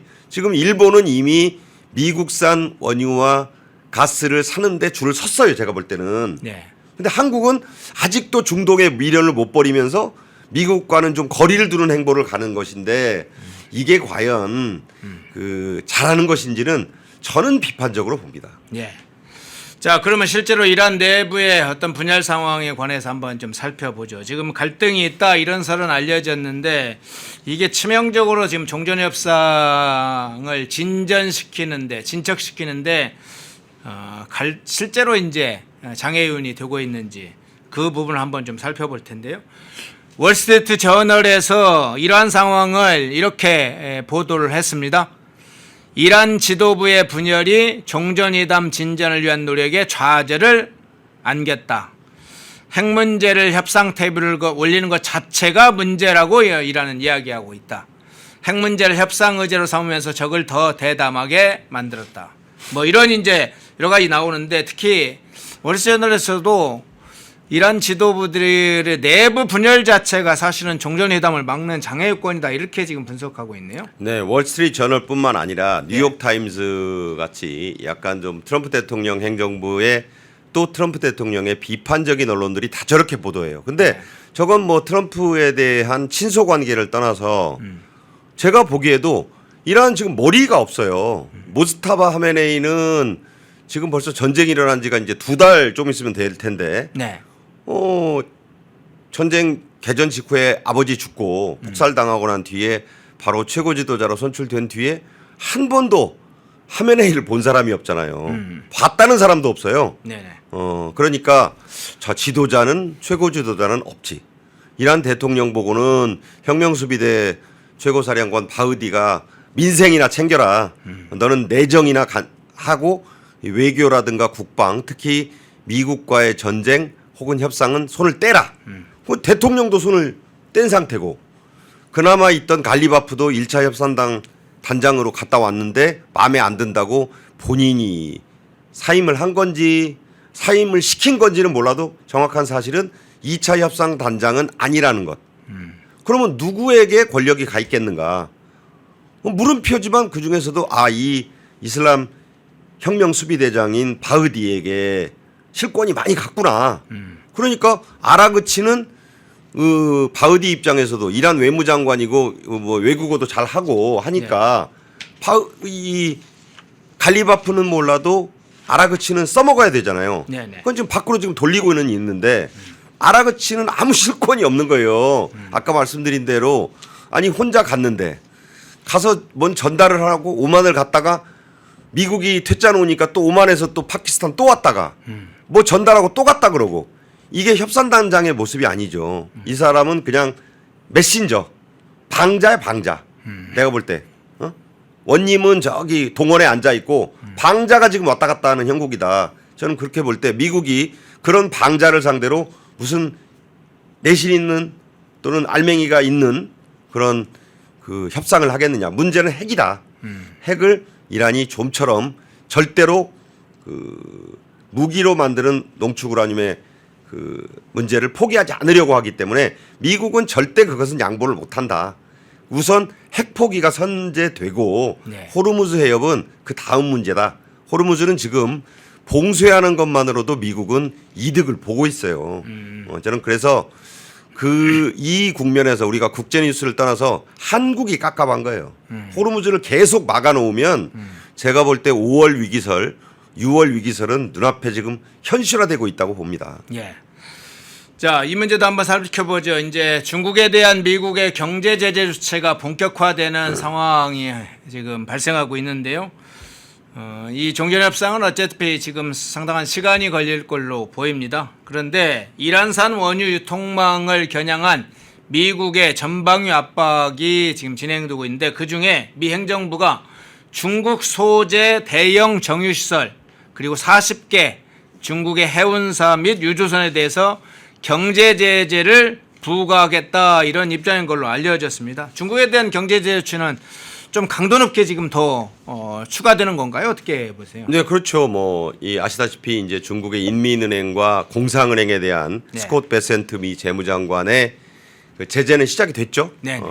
인사들도 이제 제재하고 있고 스콧 베센트 장관이 뭐 그냥 미국의 재무장관이 아니라 세계의 재무장관이라고 불리는 이유가 지금 이란에 대한 동결 자금, 그러니까 이란이 석유판 돈을 줘야 될 돈이 중국도 200억 달러, 미국은 20억 달러 정도밖에 안 돼요. 그런데 미국의 위력은 달러 패권을 쥐고 있으니까 이 해외 은행들을 다 막을 수가 있다. 네. 그러니까 중국도 주고 싶어도 못 주는 상황이에요. 그런데 이제 중국이 뭔가 이 페트로달러의 패권을 무너뜨리려고 지금 뭐 암호화폐로 달라느니 이란 돈으로 뭐 호르무즈 통행료를 받겠다느니 그러면 자기네가 이제 뒤에서 돈 세탁을 해주겠다는 뜻 아니겠습니까? 네네. 그러니까 이제 스콧 베센트 장관이나 미국의 그 재무부에서 그걸 다 꿰뚫어 보고 그럴 줄 알았지 하면서 이제 이 중국의 실질적인 기업들을 지금 옥죄는 것이다. 그러니까 이제 이런 기업들에 대해서 세컨더리 제재를 가하는 것이죠. 예. 그래서 다롄에 있는 헝리석유화학이라고, 다롄는 여러분 잘 아시는 뭐 안종근 의사가 순국하셨던 그 여순 감옥이 있는 네. 그 리순 아니겠습니까? 그 항구에 헝리그룹이 운영하는 석유화학 공장이 있는데 이런 것들을 다 이제 40만 배럴이나 되는 원유 정제 처리 능력을 갖고 있다고 하는데 이것을 미 재무부가 2023년부터 해오던 것을 막아버리면 중국은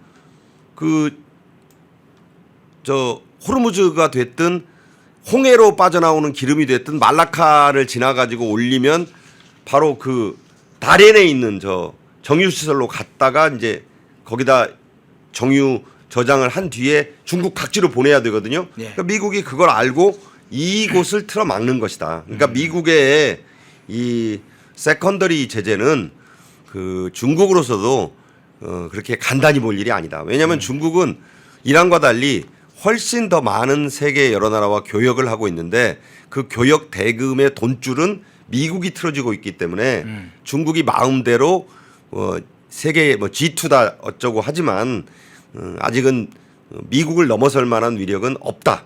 이것이 이번 미 재무부의 스콧 베센트 장관의 제재로 다시 한번 여실히 드러나고 있지 않나 그렇게 생각합니다. 예. 자, 주제를 좀 바꿔보겠습니다. OECD가 잠재 성장률에 관련된 좀 발표가 있었네요. 우리나라 잠재 성장률이 내년 1% 중반까지 하락할 것으로 전망이 됐습니다. OECD 최근 최신 이제 데이터에 따르면 이런 결과가 나왔어요. 한국의 잠재 성장률은 지난해 1.92%에서 1.71%로 떨어진다. 0.21%포인트 하락하는 것이죠. 내년에는 1.57%로 약 0.14%포인트 더 떨어진다. 잠재 성장률이 이재명 정부 들어서도 여전히 계속 하락할 것이라는 예측이 나오고 있는데 어떤 부분에서 해석을 하세요? 정말로 걱정이죠. 저것은 이제 한국의 경제 성장의 엔진이 식어가고 있다는 거예요. 예. 사실상 이제 엔진이 점점점 줄었는데 이게 이제 14년째, 올해로 14년째, 내년 4분기까지 계속 떨어진다고 지금 전망이 OECD가 했으니까 OECD가 했는데 우리는 그럼 어떻게 보는가? 한국은행도 조국 혁신당의 의원 질의에 대해서 2026년과 2027년의 한국의 잠재 성장률은 네. 2%를 밑돌 거라고 하는 자료를 냈어요. 그러니까 이거는 OECD의 추정치만이 아니고 한국은행도 인정하는 바다. 그러니까 이제 앞서 12년, 3년 떨어진 것은 그렇다 쳐도 이재명 정부가 들어선 뒤에 지금 계속 떨어져 가지고 올해도 떨어지고 내년 4분기까지 더 떨어져 가지고 1.5도 안 된다 그러잖아요. 1.5 겨우 넘을까 말까 하다 그러잖아요. 근데 이것은요, 잠재 성장률은 뭐냐면 물가를 자극하지 않고 그러니까 인플레를 유발하지 않고 한 나라의 모든 자원, 인력, 자산 이걸 다 끌어모을 수 있는 생산 능력의 최고치를 수치화한 것입니다. 따라서 이것이 나쁘다는 것은요, 증시에서 무슨 삼성전자와 하이닉스가 좀 잘 나와가지고 주가가 장중에 오늘도 사상 최고치를 기록했다고 그러는데 그런 것과 무관하게 한국 경제가 사실상 마이너스 성장 중이라는 거예요. 이 잠재 성장률을 여러분들이 잠재 성장률은 떨어질 수도 있는 거지. 우리 수출도 잘 된다 그러고 삼전 하이닉스 지금 계속 잘 나간다 그러는데 왜 저 사람은 저러는 거야? 아닙니다. 잠재 성장률은 이거는 반등을 못하면 한국 경제가, 그리고 제가 분명히 여러 번 말씀드리지만 반도체 착시는 곧 끝나요. D램에 대한 수요는 무한정 가는 게 아니에요. 해외 전문가들도 잘해야 올 연말까지라고 하고 있어요. 네. 연말 더 넘어가도 좋겠지만 그 뒤는 어떡할 거냐. 삼전하고 SK 빼면은 엉망진창이라고요 지금. 그런 것을 지금 반영하는 수치가 바로 이 한국의 15년 연속 잠재 성장률 하락이다. 자, 이걸 되돌리려면 구조 개혁을 지금부터 서둘러야 돼요. 전문가들이 그렇게 얘기합니다. 네. 그럼 구조 개혁을 하는 게 뭐냐?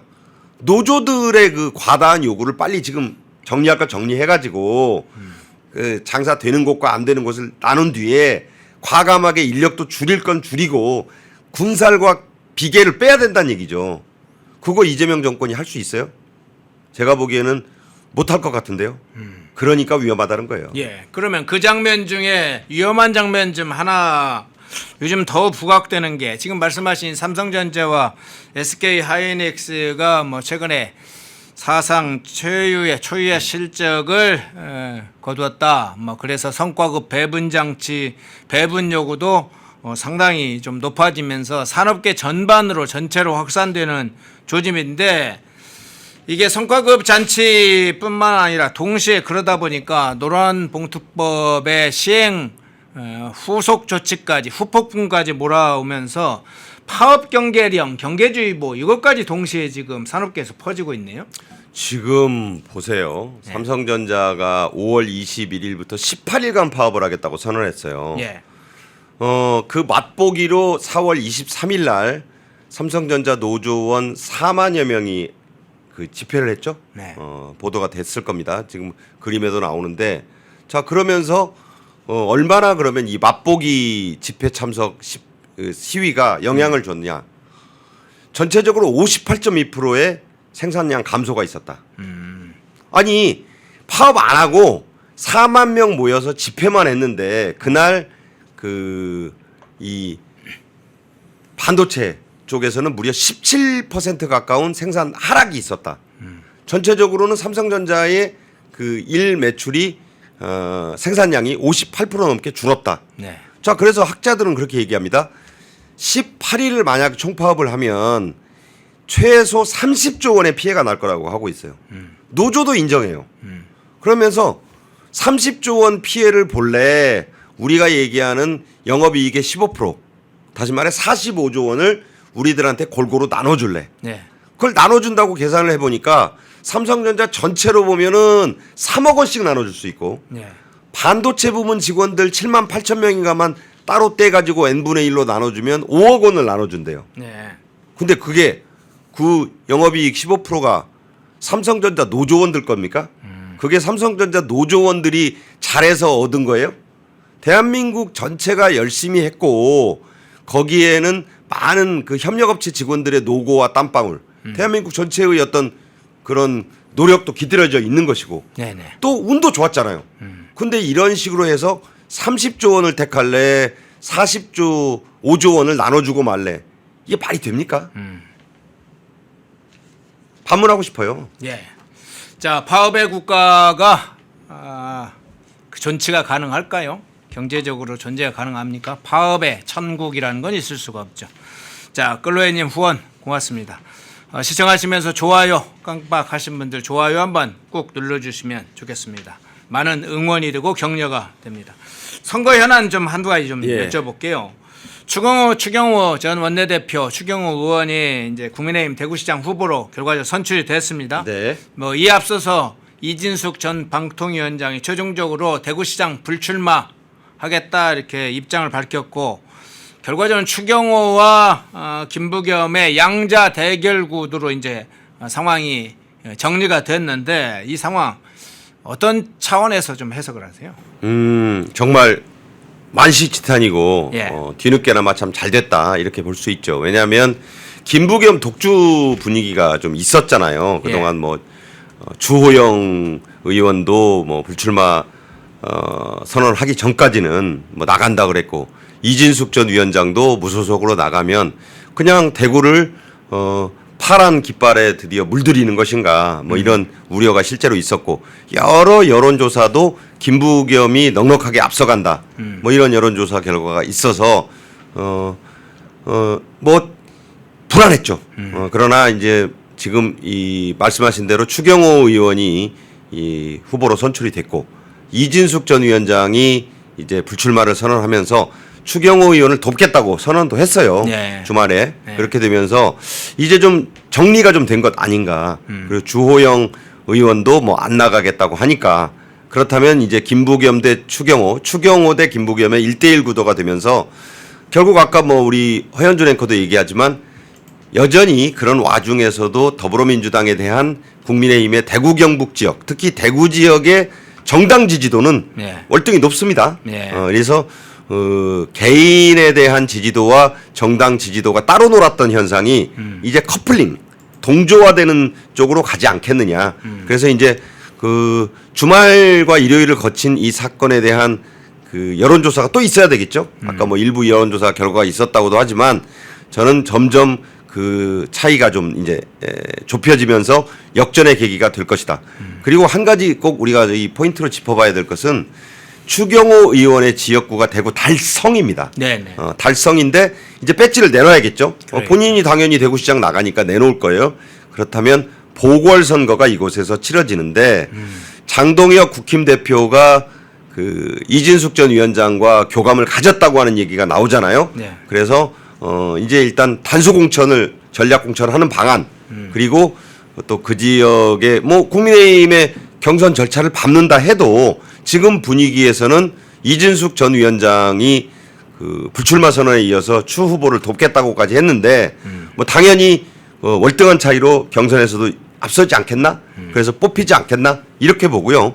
그 달성이란 지역의 특수성을 한번 여러분이 떠올려 보시면 이곳은 박근혜 전 대통령이 첫 번째로 국회의원 배지를 달았던 곳입니다. 네. 사저도 있고, 그래서 달성에 이 보선이 치러진다고 하면서 아마 국힘의 이진숙 전 위원장이 후보가 뭐 거의 저는 확실시 된다고 봐요. 네네. 그렇게 되면 추경호, 이진숙 추경호의 쌍끌이 카드가 결국은 이곳에서 갈수록 빛을 발할 것이다. 지금 오늘로 선거가 36일 남았는데 충분한 시간입니다.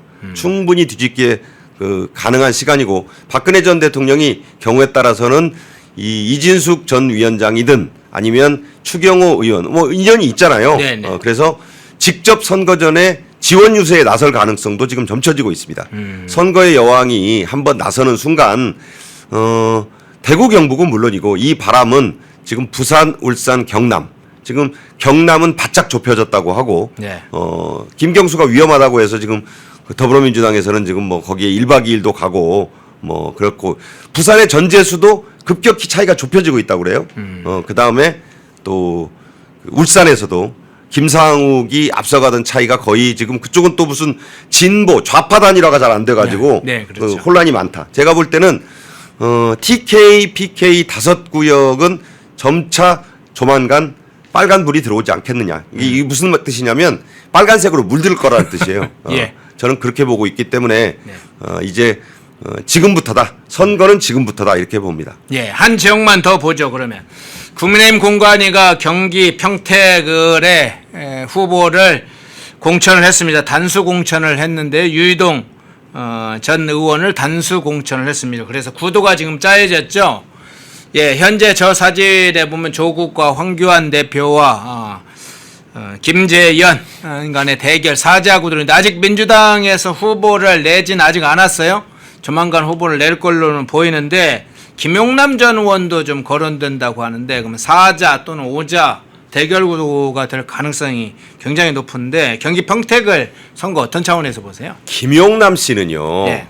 철새 아니겠어요? 철새요. 그분은 도대체 보수 정당에서 뭐 검사 출신으로 출마도 여러 번 했고 네. 배지도 달았던 사람 아닙니까? 그런데 왜 또 뜬금없이 평택을 해요? 조국이 평택 시라고 하는 시로 바뀐 지가 언제인데 평택군이라고 첫 단어에 썼다가 지금 망신을 한번 당한 바도 있고 네. 저쪽은 김재현이 진보당의 김재현이 일찌감치 그 자기네와 민주당이 얘기가 됐던 곳으로 지금 논의되는 곳이에요. 지금 이 표에 민주당 후보가 없잖아요. 네네. 그럼 민주당은 누굴 냅니까? 제가 볼 때 평택을은 조국, 김재현 그리고 아까 얘기한 무슨 김용남 같은 그 이른바 철새 정치인이 와가지고 그 자기들끼리 또 단일화를 한다고 시끄러워야 될 거예요. 네. 제가 볼 때는 저거 쉽지 않다.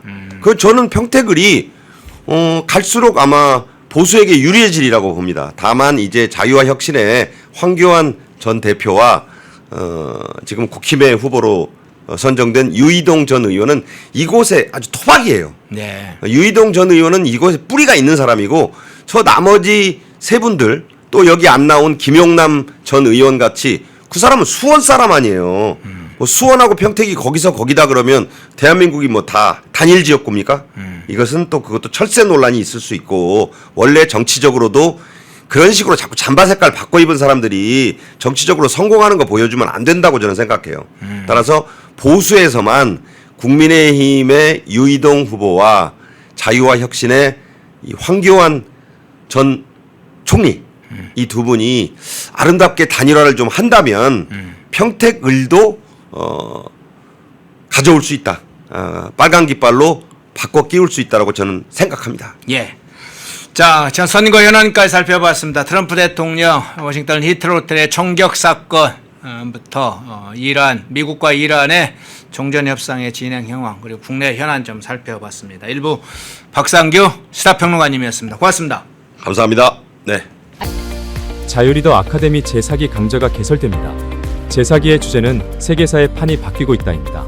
미국과 중국의 신냉전이 격화되면서 세계의 질서가 요동치는 와중에 벌어지는 미국의 세계 전략 대변화와 트럼프 독트린의 본질, 미중 신냉전과 일본 한국의 운명 등 대한민국의 나갈 길을 모색하는 10개의 강의를 준비했습니다. 40대 전문가들을 중심으로 새로운 시각, 새로운 감성으로 마련한 강의에 많은 참여 바랍니다.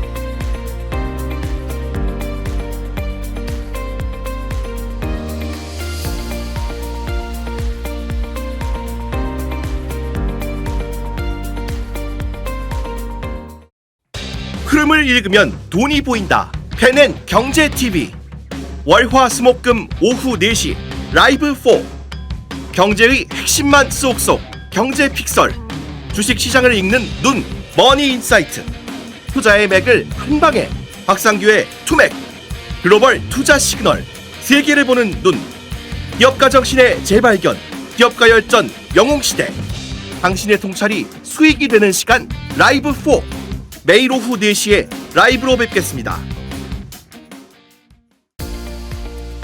시청자 여러분 안녕하십니까. 펜앤마이크의 선우윤호 기자입니다. 설 명절 앞두고 또 평일에도 평상시에도 술 안주로 굉장히 좋은 게 바로 이 과메기입니다. 저도 굉장히 좋아하는 이 과메기 펜앤마이크 특가로 구매하시면은 포항 산지에서 직송되는 과메기 플러스 야채 세트를 23,900원에 구매가 가능하십니다. 소주랑 같이 먹으면 더욱더 맛있는 이 과메기 구성은 과메기와 야채 세트만 이렇게 되어 있는데 이 야채가 어디서 오냐?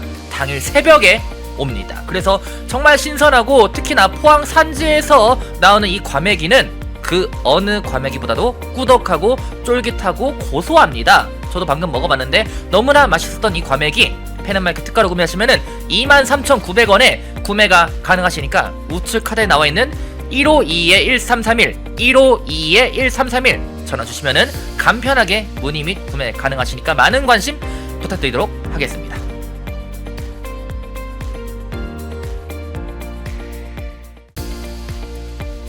시청자 여러분 안녕하십니까. 펜앤마이크 선우윤호 기자입니다. 오늘은 제가 저번에도 한번 광고를 했었던 알부민 울트라 맥스 제품을 소개하려고 합니다.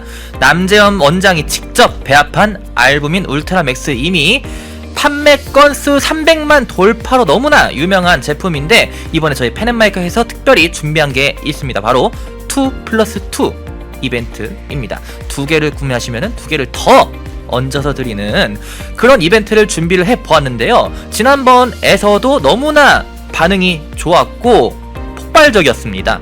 그래서 저희가 그때 느낀 게 이게 알부민 울트라 맥스 제품이 왜 300만 주문이 돌파한 게 괜한 이유가 있는 것이 아니구나 라는 것을 그때 느꼈었는데 이 압도적인 고함량 그리고 울트라 맥스라는 카피라이트가 들어간 것처럼 정말 후기가 좋은 이유가 있다는 점 다시 한번 강조를 드리면서 이번에 펜앤마이크가 준비한 특별한 이벤트 알부민 울트라 맥스 2+2 이벤트 많은 관심과 성원 부탁드리도록 하겠습니다. 주문번호 1522-1331로 전화주시면 감사하겠습니다.